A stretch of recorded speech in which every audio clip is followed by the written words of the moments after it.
CJPയെ ഒതുക്കാനുള്ള എല്ലാ ശ്രമങ്ങളും നടന്നു. പോലീസിനെ ഉപയോഗിച്ച് അടിച്ചമർത്തുക, കേസെടുക്കുക തുടങ്ങിയ തന്ത്രങ്ങൾ അവരുടെ മുൻപിൽ വിജയിക്കില്ല എന്നുറപ്പായി.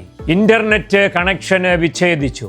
ഗോദി മുഖ്യധാര മാധ്യമങ്ങളെല്ലാം അവർക്കെതിരെ പ്രചരണം നടത്തി. ഇതുകൊണ്ടൊന്നും അവരുടെ പിന്തുണ കുറയുന്നില്ല എന്ന് സർക്കാരിന് ബോധ്യപ്പെട്ടു.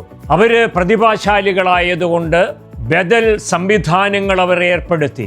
സോഷ്യൽ മീഡിയയിലൂടെ ഈ രാജ്യത്തെ യുവജനങ്ങളെ മുഴുവന് ഒരുമിച്ച് ചേർക്കാൻ അവർക്ക് മണിക്കൂറുകളെ വേണ്ടി വന്നുള്ളൂ. ഒറ്റ ദിവസം കൊണ്ട് 2.5 കോടിയിലധികം പേരെ ഒരുമിച്ച് ചേർക്കാൻ അവർക്ക് സാധിച്ചു. ഇങ്ങനെ മുന്നോട്ട് പോയാൽ ഭരണകൂടം തന്നെ കടപുഴകി വീഴാനിടയുണ്ട് എന്ന തിരിച്ചറിവാണ്. RSSകാർക്ക് പ്രധാനപ്പെട്ടവനായിരുന്നിട്ട് പോലും വിദ്യാഭ്യാസ മന്ത്രിയെ കൈയൊഴിയുവാൻ കേന്ദ്ര സർക്കാർ സന്നദ്ധമായത്. നീറ്റ് ചോദ്യപേപ്പറിന്റെ ചോർച്ചയുമായി ബന്ധപ്പെട്ട പ്രശ്നങ്ങളാണ് യുവജനങ്ങളെ ഒരുമിച്ച് കൂട്ടിയത് എങ്കിലും യഥാർത്ഥത്തിൽ ഈ രാജ്യത്ത് കേന്ദ്ര ഭരണകൂടത്തിനെതിരെ ഉരുണ്ടുകൂടിയിരുന്ന എതിർപ്പിന്റെ വികാരങ്ങളുടെ വിസ്ഫോടനമാണ് പിന്നീട് കണ്ടത്.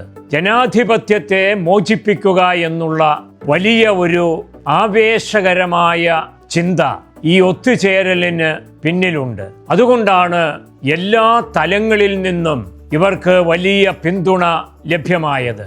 ജനാധിപത്യത്തെ നാക്കും തോക്കും മാധ്യമവും പണവും ഉപയോഗിച്ച് ഇല്ലാതാക്കാൻ നടത്തുന്ന ശ്രമങ്ങൾക്കെതിരെയുള്ള വലിയ ഒരു പോരാട്ടമായിട്ടാണ് യുവജനങ്ങളുടെ ഈ മുന്നേറ്റത്തെ രാഷ്ട്രീയ നിരീക്ഷകര് വിലയിരുത്തുന്നത്.